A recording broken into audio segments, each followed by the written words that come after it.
ನಿರೀಕ್ಷೆ ಎಂಬುದಾಗಿ ಹೇಳುವಾಗ ಆಂಗ್ಲ ಭಾಷೆಯಲ್ಲಿ ನಾವು ಹೇಳುವಂಥದ್ದು hope is the expectation of the future good ಎಂಬುದಾಗಿ.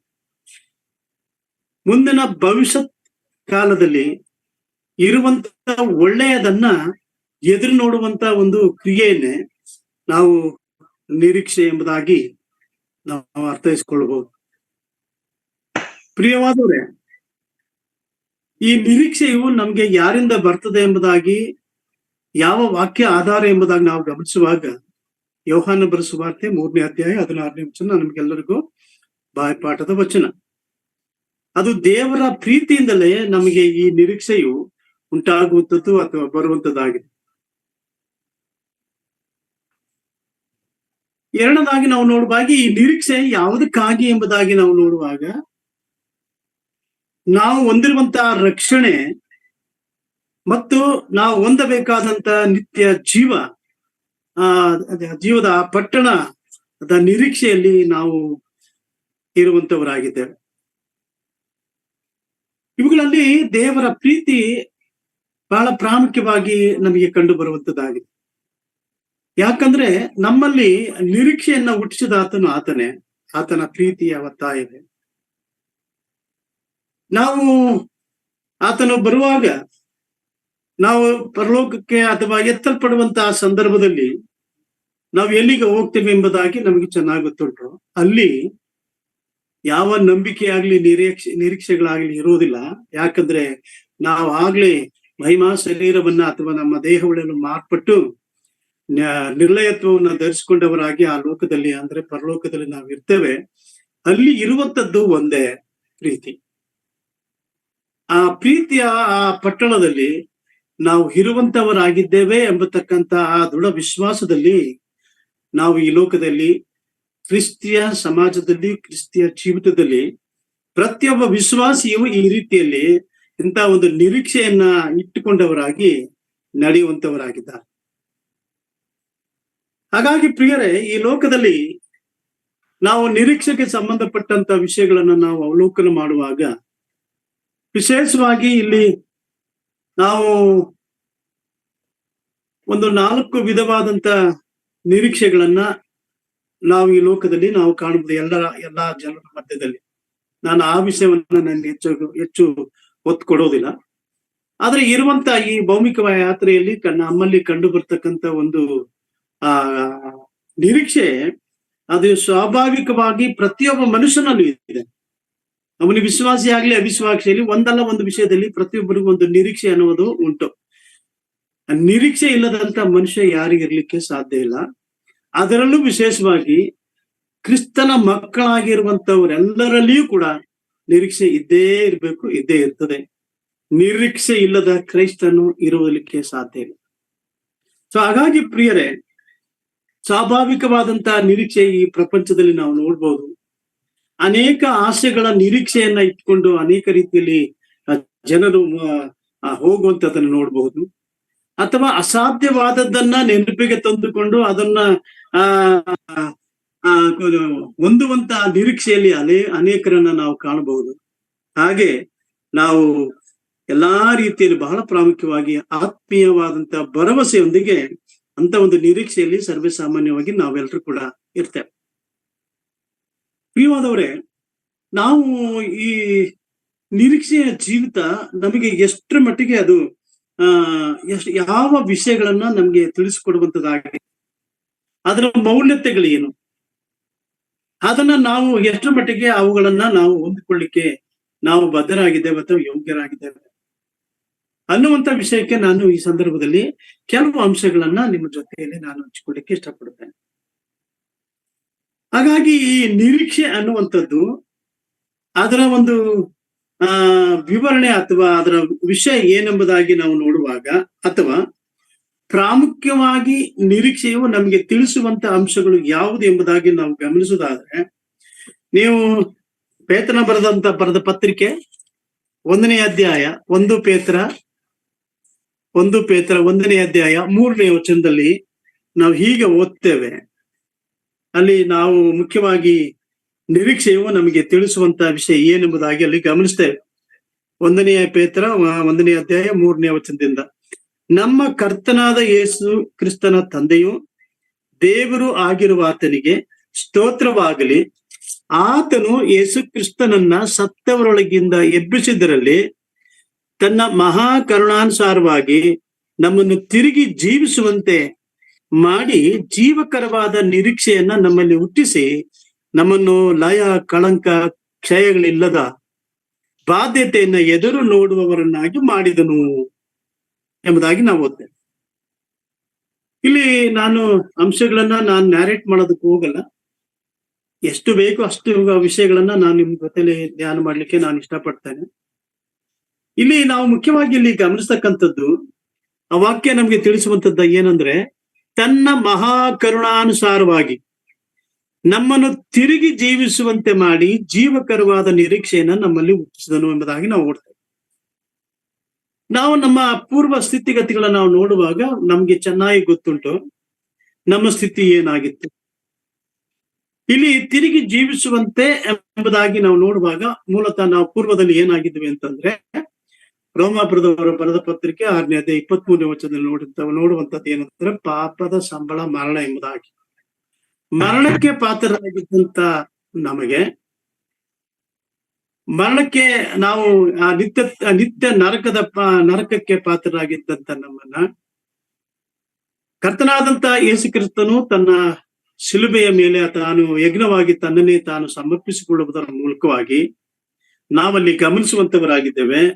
ನಮ್ಮನ್ನ ಮರಣದಿಂದ ತಪ್ಪಿಸಿ ತನ್ನ ಮಹಾ ಕರುಣಾನುಸಾರವಾಗಿ ನಮ್ಮನ್ನ ತಿರುಗಿ ಜೀವಿಸುವಂತೆ ಮಾಡಿ ಜೀವಕರವಾದಂತಹ ನಿರೀಕ್ಷೆಯನ್ನ ನಮಗೆ ಕೊಟ್ಟನು. ಅದನ್ನೇ ನಾವೀಗ ಮೊದಲೇ ನಾವು ಮಾತಾಡ್ತಾ ಬಂದದ್ದು.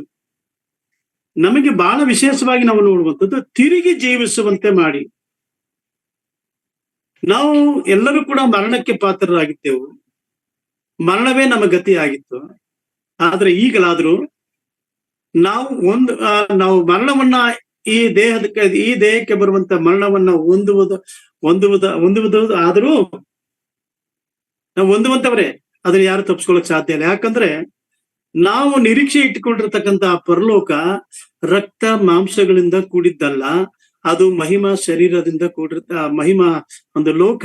ಆ ಒಂದು ಮಹಿಮಾ ಶರೀರ ಹೊಂದಿದಂತ ಸಂದರ್ಭದಲ್ಲಿ ಮಾತ್ರವೇ ನಾವು ಅಲ್ಲಿ ಇರ್ಲಿಕ್ಕೆ ಸಾಧ್ಯತೆ ಉಂಟು. ಸೊ ಹಾಗಾಗಿ ನಮ್ಮ ಕರ್ತನಾದಂತ ಯೇಸು ಕ್ರಿಸ್ತನ ಮೂಲಕವಾಗಿ ಮರಣದಿಂದ ಪಾರಾಗಿ ನಿತ್ಯ ನರಕದಿಂದ ಪಾರಾಗಿ ನಾವು ವಿಶೇಷವಾಗಿ ಮತ್ತೊಮ್ಮೆ ನಾವು ಜೀವಿಸುವಂತವರಾಗಿ ಇದ್ದೇವೆ ಎಂಬುದಾಗಿ ನಾವು ನೋಡ್ತೇವೆ. ಸೊ ಹೀಗಾಗಿ ಆ ಜೀವಿಸುವಂತೆ ಮಾಡಿ ಜೀವಕರವಾದ ನಿರೀಕ್ಷೆಯನ್ನ ನಮ್ಮಲ್ಲಿ ಹುಟ್ಟಿಸಿದನು. ಅಲ್ಲಿ ಮುಂದೆ ನಾವು ನೋಡ್ತೇವೆ, ನಮ್ಮನ್ನು ಲಯ, ಕಳಂಕ, ಕ್ಷಯಗಳಿಲ್ಲದ ಬಾಧ್ಯತೆಯನ್ನು ಎದುರು ನೋಡುವವರನ್ನಾಗಿ ಮಾಡಿದನು ಎಂಬುದಾಗಿ ನೋಡ್ತೇವೆ. ಎದುರು ನೋಡುವವರನ್ನಾಗಿ, ಅದನ್ನೇ ನಾವು ನಿರೀಕ್ಷೆ ಎಂಬುದಾಗಿ ನಾವು ನೋಡ್ತೇವೆ. ಹಾಗಾದ್ರೆ ಈ ವಾಕ್ಯಕ್ಕೆ ನಾವು ಗಮನಿಸುವಂತ ಸಂದರ್ಭದಲ್ಲಿ ಎಂತ ಒಂದು ನಿರೀಕ್ಷೆ ಎಂಬುದಾಗಿ ನೋಡುವಾಗ ಬಹಳ ಪ್ರಾಮುಖ್ಯವಾಗಿ ನಾವು ನೋಡ್ತೇವೆ, ತಿರುಗಿ ಜೀವಿಸುವಂತೆ ಆ ಜೀವಕರವಾದ ನಿರೀಕ್ಷೆಯನ್ನ ನಮ್ಮಲ್ಲಿ ಉಂಟು ಮಾಡಿದನು ಎಂಬುದಾಗಿ ನಾವು ನೋಡ್ತೇವೆ. ಆದ್ರಿಂದ ಈ ನಿರೀಕ್ಷೆಯು ನಮಗೆ ತಿಳಿಯಪಡಿಸುವಂತ ಒಂದು ಅಂಶ ಏನೆಂಬುದಾಗಿ ನೋಡುವಾಗ, ನಾವು ತಿರುಗಿ ಜೀವಿಸುವಂತೆ ಆ ಜೀವಕರವಾದಂತ ಆ ಒಂದು ನಿರೀಕ್ಷೆಯಲ್ಲಿ ದೇವರು ನಮ್ಮನ್ನ ಇಟ್ಟಿದ್ದಾನೆ ಎಂಬತಕ್ಕಂಥ ಸಂಗತಿಯನ್ನ ನಾವು ಮೊದಲನೇದಾಗಿ ಅಲ್ಲಿ ನೋಡ್ತೇವೆ. ಸೊ ಹಾಗಾಗಿ ಎರಡನೇ ಸಂಗತಿಯನ್ನ ನಾವು ನೋಡುವಂತ ಸಂದರ್ಭದಲ್ಲಿ ತೀತನ ಬರೆದ ಪತ್ರಿಕೆ 2ನೇ ಅಧ್ಯಾಯ 3ನೇ ವಚನಕ್ಕೆ ನೀವು ಅಲ್ಲಿ ನೋಡುವುದಾದ್ರೆ ಮತ್ತೊಂದು ಅಂಶವನ್ನ ನಾವು ಅಲ್ಲಿ ನೋಡ್ತೇವೆ. 2ನೇ ಅಧ್ಯಾಯ, ತೀತನ ಬರೆದ ಪತ್ರಿಕೆ 2ನೇ ಅಧ್ಯಾಯ 13ನೇ ವಚನ, ನಾವು ಭಕ್ತಿಹೀನತೆಯನ್ನು, ಲೋಕದ ಆಸೆಗಳನ್ನು ವಿಸರ್ಜಿಸಿ ಭಾಗ್ಯಕರವಾದ ನಿರೀಕ್ಷೆಯನ್ನು, ಅಂದರೆ ಮಹಾದೇವರ ಮತ್ತು ರಕ್ಷಕನಾದ ಯೇಸು ಕ್ರಿಸ್ತನ ಪ್ರಭಾವದ ಪ್ರತ್ಯಕ್ಷತೆನ ಎದುರು ನೋಡುತ್ತಾ ಇಹಲೋಕದಲ್ಲಿ ಸ್ವಸ್ಥಚಿತ್ತರಾಗಿಯೂ ನೀತಿವಂತರಾಗಿಯೂ ಭಯಭಕ್ತಿ ಉಳ್ಳವರಾಗಿಯೂ ಬದುಕಬೇಕೆಂದು ಅದು ನಮಗೆ ಬೋಧಿಸುತ್ತದೆ. ನಾವು ಮುಖ್ಯವಾಗಿ ನಿರೀಕ್ಷೆಯ ವಿಷಯಕ್ಕೆ ಮಾತ್ರ ನಾವು ಕೇಂದ್ರೀಕರಣ ಮಾಡ್ಕೊಳ್ಳೋಣ. ಇಲ್ಲಿ ನಾವು ನೋಡುವಂತದ್ದು ಏನಂತಂದ್ರೆ, ಅಲ್ಲಿ ನಾವು ಮೊದಲನೇದಾಗಿ ನೋಡಿದ ಪೇತ್ರನ ಬರೆದ ಪತ್ರಿಕೆಯಲ್ಲಿ ಜೀವಕರವಾದಂತ ನಿರೀಕ್ಷೆ. ಇಲ್ಲಿ ನಾವು ನೋಡುವಂಥದ್ದು ಯಾವುದು ಎಂಬುದಾಗಿ ನೋಡುವಾಗ ಭಾಗ್ಯಕರವಾದಂತಹ ನಿರೀಕ್ಷೆ. ಕ್ರಿಸ್ತನ ಮಕ್ಕಳಿಗೆ ಯಾವ ನಿರೀಕ್ಷೆಯಲ್ಲಿ ಇದ್ದಾರೆ ಅಂದ್ರೆ ಅದು ಜೀವಕರವಾದ ನಿರೀಕ್ಷೆಯ ಜೊತೆಯಲ್ಲಿ ಒಂದು ಭಾಗ್ಯಕರವಾದಂತಹ ನಿರೀಕ್ಷೆ. ಭಾಗ್ಯ ಎಂಬುದಾಗಿ ನೋಡುವಾಗ ನಾವು ಯಾವುದಕ್ಕೆ ಈ ಒಂದು ಪದವನ್ನ ಬಳಸ್ತೇವೆ ಎಂಬುದಾಗಿ ನಾವು ಆಲೋಚನೆ ಮಾಡೋದಾದ್ರೆ ಒಂದು ಸಮೃದ್ಧಿಯಿಂದ ಕೂಡಿರ್ತಕ್ಕಂತಹ ಒಂದು ಜೀವಿತ. ಅದನ್ನೇ ಇಲ್ಲಿ ಹೇಳ್ತಾ ಇದ್ದಾನೆ, ಎಲ್ಲವುಗಳನ್ನ ವಿಸರ್ಜಿಸಿದವರು ಭಾಗ್ಯಕರವಾದ ನಿರೀಕ್ಷೆಯನ್ನ ಹೊಂದುವಂತವರಾಗಿದ್ದಾರೆ. ಎಲ್ಲವನ್ನು ಆ ರೀತಿಯಲ್ಲಿ ಎಲ್ಲಾ ರೀತಿಯ ಸಮೃದ್ಧಿಕರವಾದಂತಹ ಆ ಒಂದು ನಿರೀಕ್ಷೆಯನ್ನ ಹೊಂದುವಂತವರು ಪ್ರತಿಯೊಬ್ಬ ವಿಶ್ವಾಸಿಯು ಆಗಿರ್ತಾನೆ ಎಂಬತಕ್ಕಂತಹ ಸಂಗತಿಯನ್ನ ನಾವು ಇಲ್ಲಿ ಕಂಡುಕೊಳ್ತೇವೆ. ಪ್ರಿಯ ಸಹೋದರ ಸಹೋದರಿಯರೇ, ನಿರೀಕ್ಷೆ ಎಂಬುದಾಗಿ ಹೇಳುವಾಗ ಕಣ್ಣಿಗೆ ಕಾಣದೇ ಇರುವಂತದ್ದನ್ನ ನಂಬುವುದಂತದ್ದೇ ನಿರೀಕ್ಷೆ. ಅದರಲ್ಲಿ ವಿಶೇಷವಾಗಿ ಕಣ್ಣಿಗೆ ಕಾಣದೇ ಇರುವಂತದನ್ನ ನಾವು ನಂಬಿಕೆಯಿಂದ ಎದುರು ನೋಡುವಂಥದ್ದು ಪ್ರಾಮುಖ್ಯವಾದಂತ ವಿಷಯ. ಅದು ನಿರೀಕ್ಷೆ ಎಂಬುದಾಗಿ ನಮ್ಗೆ ಚೆನ್ನಾಗಿ ಗೊತ್ತುಂಟು. ಪ್ರಿಯವಾದವರೇ, ಸೊ ಹೀಗಾಗಿ ಮೊದಲನೇದಾಗಿ ನೋಡ್ತಾ ಬಂದ್ವಿ ಜೀವಕರವಾದಂತ ನಿರೀಕ್ಷೆ. ಎರಡನೇ ವಿಷಯದಲ್ಲಿ ನೋಡ್ತೀವಿ, ಎಲ್ಲವನ್ನ ಲೋಕದ ಎಲ್ಲಾ ಆಸೆಗಳನ್ನ ವಿಸರ್ಜಿಸಿದವರು ಅವರು ಭಾಗ್ಯಕರವಾದ ನಿರೀಕ್ಷೆಯನ್ನ ಹೊಂದುವಂತವರಾಗಿದ್ದಾರೆ, ಅಥವಾ ಆ ಒಂದು ಭಾಗ್ಯಕರವಾದಂತ ನಿರೀಕ್ಷೆ ಅವರಲ್ಲಿ ಉಂಟು ಎಂಬುದಾಗಿ ನಾವು ನೋಡ್ತೇವೆ. ಸೊ ಹಾಗಾಗಿ ಪ್ರತಿಯೊಬ್ಬ ವಿಶ್ವಾಸಿಯಲ್ಲಿ ನಿರೀಕ್ಷೆ ಉಂಟು. ಆ ನಿರೀಕ್ಷೆಯಲ್ಲಿ ಜೀವಕರವಾದ ಮತ್ತು ಭಾಗ್ಯಕರವಾದಂತಹ ನಿರೀಕ್ಷೆಯನ್ನ ಹೊಂದುವಂತವರಾಗಿದ್ದಾರೆ. ಅದೇ ನಿರೀಕ್ಷೆ ಅನ್ನುವಂಥದ್ದು ನಮ್ಗೆ ತಿಳಿಸುವಂತ ವಿಷಯ. ವಾಸ್ತವ ಸ್ಥಿತಿಯಲ್ಲಿ ಈ ಒಂದು ಅಂಶಗಳನ್ನ ನಮ್ಗೆ ತಿಳಿಸುವಂತದ್ದಾಗಿದೆ. ಭಕ್ತನಾದ ಪೌಲನು ಹೇಳ್ತಾರೆ, ಇನ್ನು ಜೀವಿಸುವವನು ನಾನಲ್ಲ, ಕ್ರಿಸ್ತನು ನನ್ನಲ್ಲಿ ಜೀವಿಸುವಂತವನಾಗಿದ್ದಾನೆ ಎಂಬುದಾಗಿ. ಆತನಿಗೆ ಮರಣವಿಲ್ಲ, ಆತನು ಯಾವಾಗ್ಲೂ ಜೀವಂತವಾಗಿ ಚಿರಂಜೀವಿಯಾಗಿ ಇರ್ತಕ್ಕಂಥವನು. ಆತನ ಮಕ್ಕಳಾದಂತ ನಾವುಗಳು ಕೂಡ ಇಂಥ ಒಂದು ಜೀವಕರವಾದಂತ ಭಾಗ್ಯಕರವಾದಂತ ನಿರೀಕ್ಷೆಯಲ್ಲಿ ದೇವರು ನಮ್ಮನ್ನ ಇಟ್ಟಿರುವಂತಹ ಸಂಗತಿಯನ್ನ ಪ್ರತಿಯೊಬ್ಬ ವಿಶ್ವಾಸಿಗೆ ಬಹಳ ಪ್ರಾಮುಖ್ಯವಾಗಿ ನಾವು ಅರ್ಥ ಮಾಡ್ಕೊಳ್ತಕ್ಕಂಥದ್ದು. ಪ್ರಿಯರೇ, ಈ ಜೀವಕರವಾದ ನಿರೀಕ್ಷೆಯನ್ನಾಗಲಿ ಭಾಗ್ಯಕರವಾದಂತ ನಿರೀಕ್ಷೆಯನ್ನಾಗಲಿ ಹೊಂದುವುದಕ್ಕೆ ಯಾವ ಅರ್ಹತೆಗಳು ನಮಗೆ ಇಲ್ಲದಿರುವಾಗಲೂ ಕೂಡ, ಒಂದ್ ವೇಳೆ ಈ ಒಂದು ಸಂದರ್ಭದಲ್ಲಿ ನಾವು ಆತ್ಮಾವಲೋಕನ ಮಾಡ್ಕೊಳ್ಳೋಣ. ಒಂದ್ ವೇಳೆ ಇಂಥ ಒಂದು ಜೀವಕರವಾದಂತ ನಿರೀಕ್ಷೆ ಅಥವಾ ಭಾಗ್ಯಕರವಾದಂತ ನಿರೀಕ್ಷೆ ಎಂಬುದಾಗಿ ಎರಡು ವಿಷಯವನ್ನು ನೋಡಿದ್ವಲ್ಲ, ಇವುಗಳನ್ನ ನಾವು ಹೊಂದುವುದಕ್ಕೆ ಏನಾದ್ರೂ ಅರ್ಹತೆ ಅಥವಾ ಯೋಗ್ಯತೆ ನಮಗುಂಟಾ? ನಮ್ಮನ್ನ ನಾವು ಪ್ರಶ್ನೆ ಮಾಡ್ಕೊಳ್ಬೇಕಾಗಿ. ಪ್ರಿಯರ, ನಾನು ಯಾವಾಗ್ಲೂ ಕೂಡ ನನ್ನ ಒಂದು ಧ್ಯಾನದ ವಿಷಯಗಳು ಹೇಗಿರ್ತದೆ ಅಂತಂದ್ರೆ, ನಾನು ಪ್ರಾಯೋಗಿಕವಾಗಿ ನಾನೊಂದು ಪದ ಪ್ರಯೋಗನ ನಾನು ಉಪಯೋಗಿಸಿದೆ. ನಾವು ಪ್ರಾಯೋಗಿಕವಾದ ಜೀವಿತದಲ್ಲಿ ಕ್ರಿಸ್ತನ ಮುಂದೆ ನಿಲ್ಲಬೇಕು. ಅದೇ ನಮ್ಗೆ ಮುಖ್ಯವಾದಂತ ವಿಷಯ. ಅದರ ಅಡಿಪಾಯದಲ್ಲಿ ನಾನು ಎಲ್ಲಾ ವಿಷಯಗಳನ್ನ ಧ್ಯಾನ ಮಾಡ್ಲಿಕ್ಕೆ ನಾನು ಇಷ್ಟಪಡುವಂತವನಾಗಿದ್ದೇನೆ.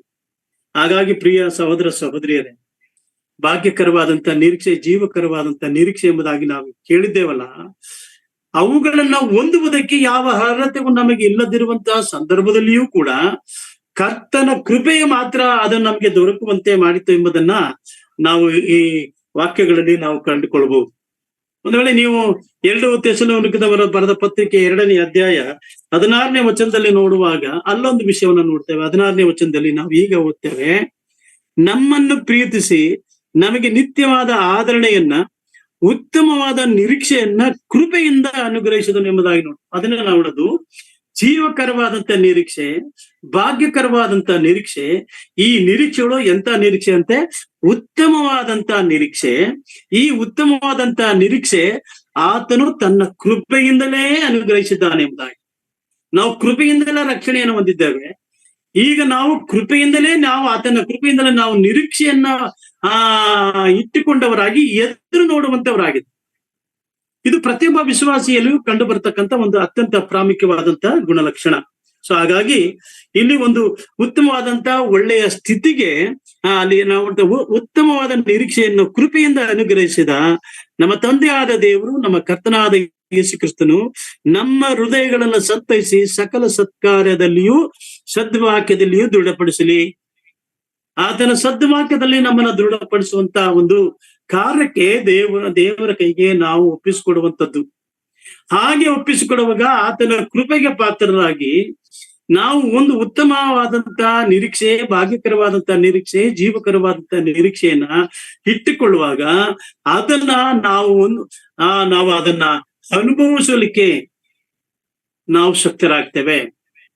ಸೊ ಹಾಗಾಗಿ ನಾವು ಈ ರೀತಿಯಲ್ಲಿ ನಾವು ಗಮನಿಸುವಂತ ಸಂದರ್ಭದಲ್ಲಿ ಇನ್ನು ಇದು ಈ ಉತ್ತಮವಾದಂತ ಸ್ಥಿತಿ ಏನಾಗಿದೆ ಎಂಬುದಾಗಿ ನಾವು ನೋಡೋದಾದ್ರೆ ಬಹಳ ಗಂಭೀರವಾಗಿ ನಾವು ಇಬ್ರಿಯರ ಬರೆದ ಪತ್ರಿಕೆಯಲ್ಲಿ 6ನೇ ಅಧ್ಯಾಯ 19ನೇ ವಚನಕ್ಕೆ ನಾವು ನೋಡುವಂತ ಸಂದರ್ಭದಲ್ಲಿ ಒಂದು ಸಂಗತಿ ನಾನು 7ನೇ ಅಧ್ಯಾಯ 19ನೇ ವಚನದಲ್ಲಿ ನಾವು ನೋಡೋಣ. ಅಲ್ಲಿ ಹೀಗೆ ಅದೇ ಮಾತನ್ನ ಇಲ್ಲಿ ಉಪಯೋಗಿಸುವಂತ ದೇವರಾತ್ಮನು ಉಪಯೋಗಿಸುವಂತವನಾಗಿದ್ದಾನೆ.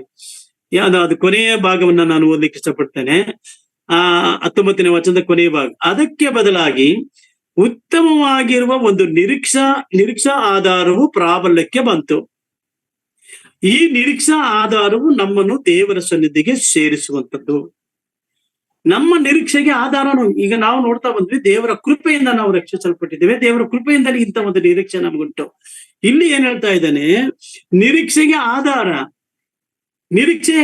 ಯಾರೆಂಬುದಾಗಿ ನಾವು 25ನೇ ಅದೇ ಇಬ್ರಿಯರ ಪತ್ರಿಕೆ 25ನೇ ಅದೇ ಅಧ್ಯಾಯದ 25ನೇ ವಚನ ನೋಡಿ. ಆದ ಕಾರಣ ಆತನು ತನ್ನ ಮೂಲಕ ದೇವರ ಬಳಿಗೆ ಬರುವವರನ್ನು ಸಂಪೂರ್ಣವಾಗಿ ರಕ್ಷಿಸುವುದಕ್ಕೆ ಶಕ್ತನಾಗಿದ್ದಾನೆ.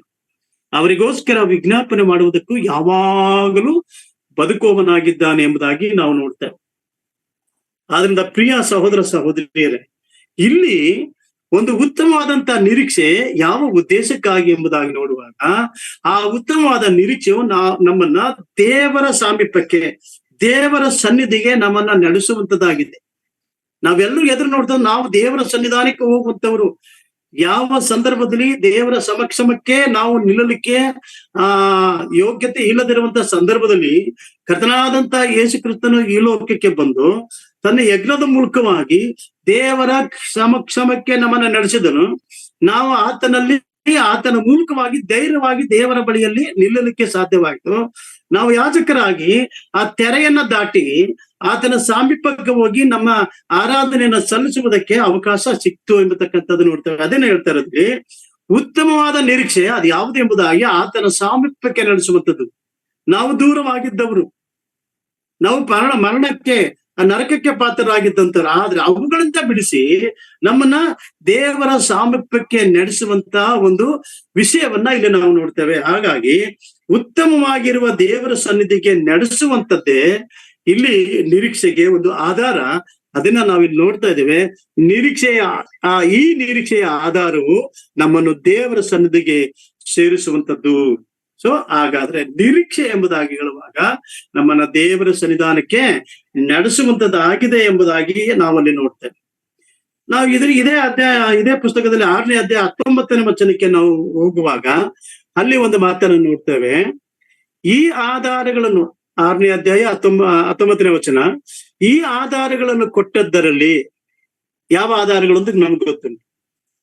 ದೇವರು ಸುಳ್ಳಾಡಲಾರನು, ಸುಳ್ಳಿಗೆ ಮೂಲ ಪುರುಷ ಸೈತಾನನು ಮಾತ್ರವೇ. ಹಾಗಾದ್ರೆ ಈ ಸುಳ್ಳಿಗೆ ಮೂಲ ಪುರುಷನು ಸೈತಾನ ಮಾತ್ರವೇ. ಅನೇಕ ಸಂದರ್ಭದಲ್ಲಿ ನಾವು ನಮ್ಮ ಜೀವಿತದ ಕೆಲವು ಫ್ಲಾಶ್ ಬ್ಯಾಕ್ ಇಂದ ಹೋಗಿ ನಾವು ಎಷ್ಟು ಸುಳ್ಳನ್ನು ಹೇಳಿದ್ವಿ. ಸುಳ್ಳಿಗೆ ಮೂಲನಾಗಿರ್ತಕ್ಕಂಥ ಸೈತಾನನ ವಶದಲ್ಲಿ ಬಿದ್ದಿದ್ದಂತವರು ನಾವು. ಆದ್ರೆ ಈ ಸಂದರ್ಭ ಹೇಳ್ತಾನೆ, ದೇವರ ವಿಷಯದಲ್ಲಿ ಹೇಳ್ತಾ ಇದ್ದಾನೆ, ಆಧಾರಗಳನ್ನು ಕೊಟ್ಟದ್ದರಲ್ಲಿ ಯಾವ ಆಧಾರ? ನಿರೀಕ್ಷೆಗೆ ಆಧಾರವನ್ನು ಕೊಟ್ಟಿರ್ತಕ್ಕಂಥದ್ರಲ್ಲಿ ದೇವರು ಸುಳ್ಳಾಡಿರಲಾರನು. ಆ ನಿರೀಕ್ಷೆಯು ನಮ್ಮ ಪ್ರಾಣಕ್ಕೆ ಲಂಗರದ ಹಾಗಿದ್ದು ಭರವಸೆಗೆ ಯೋಗ್ಯವಾದದ್ದು, ಸ್ಥಿರವಾದದ್ದು ಆಗಿದೆ ಎಂಬುದಾಗಿ ಇಲ್ಲಿ ಓದ್ತೇವೆ. ಸೊ ಹಾಗಾಗಿ ಪ್ರಿಯರೇ, ಈ ಒಂದು ವಿಷಯವನ್ನ ನೋಡುವಾಗ ಈ ನಿರೀಕ್ಷೆಯು, ಈ ಭರವಸೆಗಳನ್ನ ಕೂಡಿರ್ತಕ್ಕಂಥ ಈ ನಿರೀಕ್ಷೆ ಅದು ಬಹಳ ಪ್ರಾಮುಖ್ಯವಾಗಿ ಲಂಗರದ ಹಾಗೆ. ಲಂಗರ ಎಂಬುದಾಗಿ ನೋಡುವಾಗ ಹಡಗುಗಳಲ್ಲಿ ಸುರಕ್ಷಿತವಾಗಿ ಅದನ್ನ ಇಟ್ಟುಕೊಳ್ಳುವಂತ ದಿಕ್ಕಿನಲ್ಲಿ ಆ ಲಂಗರುಗಳನ್ನ ದೇವರು ಇಟ್ಟು ಹಡಗನ್ನ ಸುರಕ್ಷಿತವಾಗಿ ಇಟ್ಕೊಳ್ತಾ ಇದ್ರು. ಅದನ್ನ ವಿವರಣೆ ಕೊಡ್ಲಿಕ್ಕೆ ಆಗಲ್ಲ. ಆ ರೀತಿಯಲ್ಲಿ ನಮಗೆ ಈ ಹಡಗಿನಲ್ಲಿ 4 ಲಂಗರುಗಳು ಇದ್ದು ಹಡಗಿನ ಸಂರಕ್ಷಣೆಗೋಸ್ಕರವಾಗಿ ಇಡಲ್ಪಟ್ಟಿತ್ತು. ಅದೇ ರೀತಿಯಲ್ಲಿ ನಮ್ಮ ಸತ್ಯವೇದದಲ್ಲಿ ಕೂಡ 4 ಸುವಾರ್ತೆಗಳು ಅದು ನಮ್ಮ ಪ್ರಾಣಕ್ಕೆ ಆಧಾರವಾಗಿರ್ತಕ್ಕಂಥ, ನಮ್ಮ ನಿರೀಕ್ಷೆಗೆ ಆಧಾರವಾಗಿರ್ತಕ್ಕಂಥ ಕರ್ತನಾದಂತ ಯೇಸು ಕ್ರಿಸ್ತನ ಆತನ ಸುವಾರ್ತೆಯನ್ನ ನಮಗೆ ಪ್ರಕಟಿಸುವುದಲ್ಲದೆ ನಮ್ಮ ಪ್ರಾಣವನ್ನ ಅಥವಾ ಮರಣವನ್ನ, ನಮ್ಮ ಪ್ರಾಣವನ್ನ ರಕ್ಷಿಸಿ ಮರಣದಿಂದ ಪಾರು ಮಾಡಿ ದೇವರು ನಮ್ಮನ್ನು ಸಂರಕ್ಷಣೆಯಲ್ಲಿ ನಮ್ಮನ್ನ ಇಟ್ಟಿದ್ದಾನೆ ಎಂಬತಕ್ಕಂತ ಸಂಗತಿಯನ್ನ ನಾವಿಲ್ಲಿ ಕಂಡುಕೊಳ್ತೇವೆ. ಪ್ರಿಯವಾದವರೇ, ಈ ವಾಕ್ಯಗಳನ್ನ ನಾವು ಗಮನಿಸುವಾಗ ಭರವಸೆಗೆ ಯೋಗ್ಯವಾದದ್ದು ಸ್ಥಿರವಾದದ್ದು ಆಗಿದೆ ಎಂಬುದಾಗಿ ನೋಡ್ತೇವೆ. ಹಾಗಾದ್ರೆ ನಮ್ಮ ನಿರೀಕ್ಷೆಯು ಅದು ಭರವಸೆ ಇಡುವಂಥದ್ದು, ಭರವಸೆ ಇಡುವುದಕ್ಕೆ ಯೋಗ್ಯವಾದದ್ದು. ನಾವು ವಾಕ್ಯದಲ್ಲಿ ನಾವು ನೋಡ್ತೇವೆ, ಆತನಲ್ಲಿ ಭರವಸೆ ಬಿಟ್ಟವರು ಎಂದಿಗೂ ಆಶಾಭಂಗವಾಗುವುದಿಲ್ಲ ಎಂಬುದಾಗಿ. ನಮಗೆ ಭರವಸೆ ಆತನೇ, ನಮ್ಮ ನಿರೀಕ್ಷೆಯು ಆತನೇ, ಬೇರೆ ಯಾವುದು ನಮಗೆ ನಿರೀಕ್ಷೆ ಇಲ್ಲ ಈ ಲೋಕದಲ್ಲಿ. ಈ ನಮಗೆ ಒಂದು ನಾವು ಆ ಪರಲೋಕದ ನಿರೀಕ್ಷೆಯನ್ನ ನಾವು ಹೊಂದುವಂತವರಾಗಿದ್ದೇವೆ ಎಂಬುದಾಗಿ ಹೇಳುದಾದ್ರೆ, ನಾನೇ ಮಾರ್ಗ ನಾನೇ ಸತ್ಯ ಎಂಬುದಾಗಿ ಹೇಳಿದಂತ ಕ್ರಿಸ್ತನಲ್ಲಿಯೇ ಮಾತ್ರ ಇಂಥ ನಿರೀಕ್ಷೆಗೆ ನಮಗೆ ಒಂದು ಅವಕಾಶವಾಗ್ತದೆ ಎಂಬತಕ್ಕಂಥದ್ದನ್ನ ನಾವು ನೋಡ್ತೇವೆ. ಕೊನೆಯದಾಗಿ ನಾನು ಸಮಯ 9:18 ಇನ್ನೊಂದು 5 ನಿಮಿಷದೊಳಗೆ ನಾನು ಮುಗಿಸ್ತೇನೆ. ಈ ಮೊದಲನೇ ಕೊರಿಂಥದವರ ಬರೆದ ಪತ್ರಿಕೆ 13ನೇ ಅಧ್ಯಾಯ 13ನೇ ವಚನದಲ್ಲಿ ಅಲ್ಲಿ ಒಂದು ಮಾತನ್ನ ಈ ನಿರೀಕ್ಷೆಯ ಕುರಿತಾಗಿ ಏನನ್ನ ಹೇಳ್ತಾನೆ ಎಂಬುದಾಗಿ ನಾವಲ್ಲಿ ನೋಡೋಣ. ಅಲ್ಲಿ ನೋಡ್ತೇವೆ, ನಾನು ಸಂಪೂರ್ಣವಾಗಿ ತಿಳ್ಕೊಳ್ಳುವೆನು, ಈಗಿರುವುದರಿಂದ ನಂಬಿಕೆ, ನಿರೀಕ್ಷೆ, ಪ್ರೀತಿ ಈ ಮೂರೇ ನಿಲ್ಲುತ್ತವೆ ಎಂಬುದನ್ನ ಅಲ್ಲಿ ನಾವು ಗಮನಿಸ್ತೇವೆ. ಸೊ ಹಾಗಾಗಿ ನಾವು ಬಲವಾಗಿ ನಿಲ್ಲುವುದಕ್ಕೆ ಅಥವಾ ಬಲವಾಗಿ ನಿಲ್ಲುವಂಥದ್ದಕ್ಕೆ ಆ ದೇವರು ನಮ್ಮಲ್ಲಿ ಉಂಟು ಮಾಡಿದಂತಹ ನಿರೀಕ್ಷೆಯೇ ಕಾರಣ. ಆ ನಿರೀಕ್ಷೆಯಿಂದಲೇ ನಾವು ಬಲವಾಗಿ ನಿಲ್ಲುವಂತವರಾಗಿದ್ದೇವೆ. ಈ ರೀತಿಯಾಗಿ ನಾವು ನಮ್ಮ ನಿರೀಕ್ಷೆ ಅದು ಜೀವಕರವಾದಂತಹ ನಿರೀಕ್ಷೆ ಆಗಿದೆ. ಎರಡನೇದಾಗಿ ನೋಡ್ತಾ ಬಂದಾಗ ಅದು ಭಾಗ್ಯಕರವಾದಂತಹ ನಿರೀಕ್ಷೆ ಆಗಿದೆ. ಅದು ಉತ್ತಮ ಸ್ಥಿತಿಯಲ್ಲಿ ಇರುವಂತಹ ನಿರೀಕ್ಷೆ ಅದು ಕೂಡಿದ್ದಾಗಿದೆ. ಮತ್ತೆ ಉತ್ತಮ ಸ್ಥಿತಿಯಲ್ಲಿ ಇದ್ದು ದೇವರ ಸಾಮೀಪ್ಯಕ್ಕೆ ನಡೆಸುವಂತ ಆ ನಿರೀಕ್ಷೆಯು ಈ ಒಂದು ವಿಷಯ ನಿರೀಕ್ಷೆ ಎಂಬತಕ್ಕಂಥ ವಿಷಯ ಅಡಗಿದೆ. ಹಾಗೆ ನಾವು ನೋಡಿದಾಗ ನಮ್ಮ ಪ್ರಾಣದ ಲಂಗರನ ಹಾಗೆ ಆತನ ನಿರೀಕ್ಷೆಯಲ್ಲಿ ಇಟ್ಟಂತವರಿಗೆ ನಮ್ಮ ಪ್ರಾಣದ ರಕ್ಷಣೆಯನ್ನ ಆತನು ಮಾಡುವಂತವನಾಗಿದ್ದಾನೆ. ಕೊನೆಯದಾಗಿ ನೋಡುವಂಥದ್ದು ಬಲವಾಗಿ ನಿಲ್ಲುವಂಥದ್ದು ಅತ್ಯಂತ ಪ್ರಾಮುಖ್ಯವಾಗಿ ಅದು ನಿರೀಕ್ಷೆ ಮಾತ್ರ. ಅಲ್ಲಿ ನಾವು ನೋಡ್ತೇವೆ ನಿರೀಕ್ಷೆ, ಪ್ರೀತಿ, ನಂಬಿಕೆ, ನಿರೀಕ್ಷೆ, ಪ್ರೀತಿ ಈ ಮೂರೇ ನಿಲ್ಲುವಂಥದ್ದು. ಇವುಗಳಲ್ಲಿ ದೊಡ್ಡದು ಪ್ರೀತಿಯೇ. ಸೊ ಹಾಗಾಗಿ ಈ ಒಂದು ನಿರೀಕ್ಷೆ ಅನ್ನುವಂಥದ್ದು ಅಥವಾ ನಿರೀಕ್ಷೆಯ ಜೀವಿತ ಅನ್ನುವಂಥದ್ದು ದೇವರ ಮಹಾ ಕೃಪೆಯಿಂದ, ದೇವರ ಮಹಾ ಕರುಣೆಯಿಂದ ನಾವು ಹೊಂದಿದಂತ ಈ ಒಂದು ಆಶೀರ್ವಾದ ಅದು ಆತನ ಕರುಣೆಯಿಂದಲೇ ನಮಗೆ ದೊರಕಿದೆ ಹೊರತು ನಮ್ಮ ಯೋಗ್ಯತೆಗಳಿಂದ ಅಲ್ಲ. ಈಗ ನಾವೆಲ್ಲರೂ ಕೂಡ ಒಂದು ಶ್ರೇಷ್ಠವಾದಂತ ನಿರೀಕ್ಷೆಯಲ್ಲಿದೆ ನಾವಿದ್ದೇವೆ. ನಮಗುಂಟು, ನಮಗೆ ಒಂದು ಪರಲೋಕದಲ್ಲಿ ನಮ್ಮ ಬದುಕು ಉಂಟು. ಅಲ್ಲಿ ನಿತ್ಯತ್ವದ ಒಂದು ಬದುಕು, ಅಲ್ಲಿ ಜೀವಕರವಾದಂತಹ ಬದುಕು, ಭಾಗ್ಯಕರವಾದಂತಹ ಬದುಕು, ಅಲ್ಲಿ ಉತ್ತಮವಾದಂತಹ ಬದುಕು.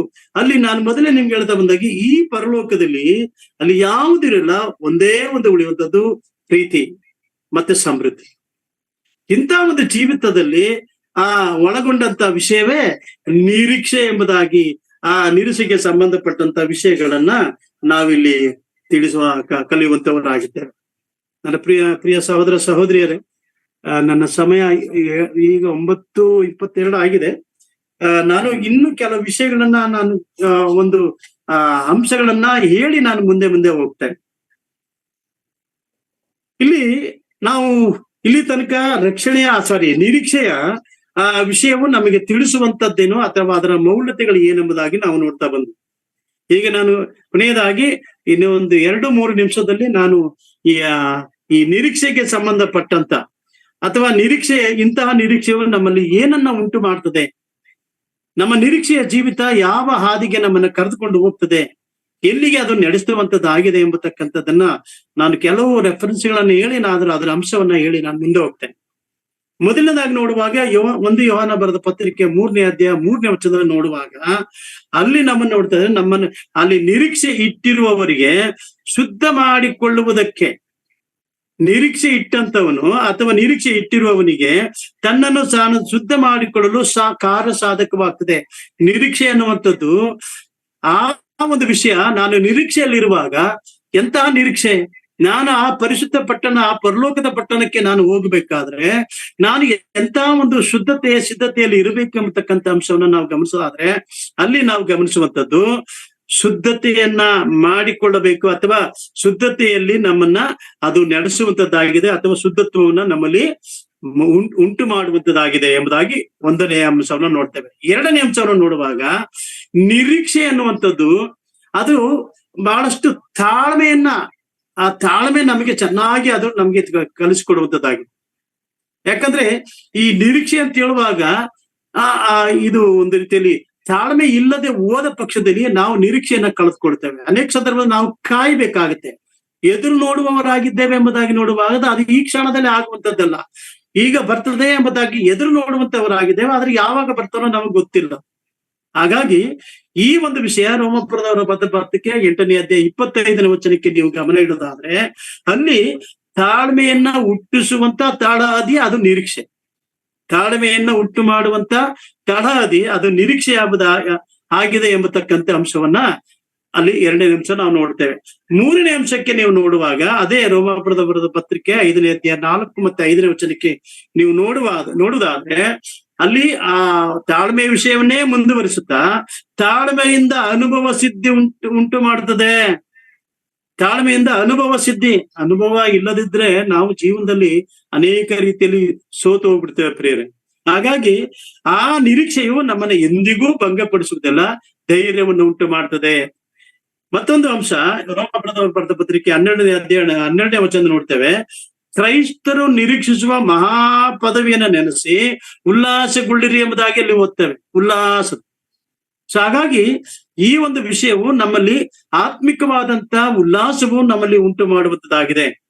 ಹಾಗೆ ರೋಮಾಪುರದವರ ಪತ್ರಿಕೆ 8ನೇ ಅಧ್ಯಾಯ 23ರಿಂದ 25ನೇ ವಚನಕ್ಕೆ ನೀವು ನೋಡುವಾಗ ಅಲ್ಲಿ ರಕ್ಷಣೆಯನ್ನ ನಮ್ಗೆ, ಈ ನಿರೀಕ್ಷೆ ನಮ್ಮ ರಕ್ಷಣೆಯನ್ನ ಸ್ಥಿರಪಡಿಸುವಂತದ್ದಾಗಿದೆ. ಕೊನೆಯದಾಗಿ ನಾವು ನೋಡ್ತೇವೆ ಈ ನಿರೀಕ್ಷೆಯು ನಮ್ಮಲ್ಲಿ ಭರವಸೆಯನ್ನ ಉಂಟು ಮಾಡುವಂಥದ್ದು ಎಂಬುದಾಗಿ ನಾವು ನೋಡ್ತೇವೆ ಪ್ರಿಯರೇ. ಸೊ ಹಾಗಾಗಿ ಪ್ರಿಯ ಸಹೋದರ ಸಹೋದರಿಯರೇ, ನಾವು ಈ ಸಂದರ್ಭದಲ್ಲಿ ನಾವು ಧ್ಯಾನ ಮಾಡಿದಂತ ವಿಷಯ, ನಾವು ಕ್ರಿಸ್ತಿಯ ನಿರೀಕ್ಷೆಯಲ್ಲಿ ಆ ನಿರೀಕ್ಷೆ ಎಂಬುವಂಥದ್ದು ನಮಗೆ ಏನನ್ನ ತಿಳಿಸುತ್ತೆ ಎಂಬುದಾಗಿ ನಾವು 6 ವಿಷಯಗಳನ್ನ ನೋಡ್ತಾ ಬಂದ್ವಿ. ಆದಷ್ಟು ಮಾತ್ರವಲ್ಲ, ಅದು ನಮ್ಮಲ್ಲಿ ಆ ನಿರೀಕ್ಷೆ ನಮ್ಮಲ್ಲಿ ಏನನ್ನ ಮಾಡ್ತದೆ ಅಥವಾ ಯಾವ ರೀತಿಯಲ್ಲಿ ಕೆಲಸವನ್ನು ಮಾಡ್ತದೆ ಎಂಬುದಾಗಿ ನೋಡುವಾಗ ಸುಮಾರು 6 ವಿಷಯಗಳನ್ನ ಅಲ್ಲಿ ಕೂಡ ನಾವು ನೋಡ್ತಾ ಬಂದ್ವಿ. ಹೇಗೂ ನಾನು ಇಲ್ಲಿ ನಿಲ್ಲಿಸ್ತೇನೆ ಪ್ರಿಯರೇ, ನನ್ನ ಸಮಯ ದಾಟಿ ಹೋಗಿದೆ. ನಾನು ಸಮಯ ಹೆಚ್ಚಾಗಿ ತೆಗೆದುಕೊಂಡೆ ಎಂಬುದಾಗಿ ನೆನೆಸ್ತೇನೆ. ದಯಮಾಡಿ ನನ್ನನ್ನು ಕ್ಷಮಿಸಿ. ಮತ್ತು ಈ ಸಂದರ್ಭದಲ್ಲಿ ನನಗೆ ಇಂಥ ಒಂದು ಅವಕಾಶವನ್ನು ಕೊಟ್ಟಂತ ಎಲ್ಲ ಸಹೋದರ ಸಹೋದರಿಯರಿಗೂ ನಾನು ಕ್ರಿಸ್ತರ ಹೆಸರಿನಲ್ಲಿ ವಂದಿಸ್ತೇನೆ. ದೇವರ ನಾಮಕ್ಕೆ ಸ್ತೋತ್ರವಾಗಲಿ. ಆಮೆನ್.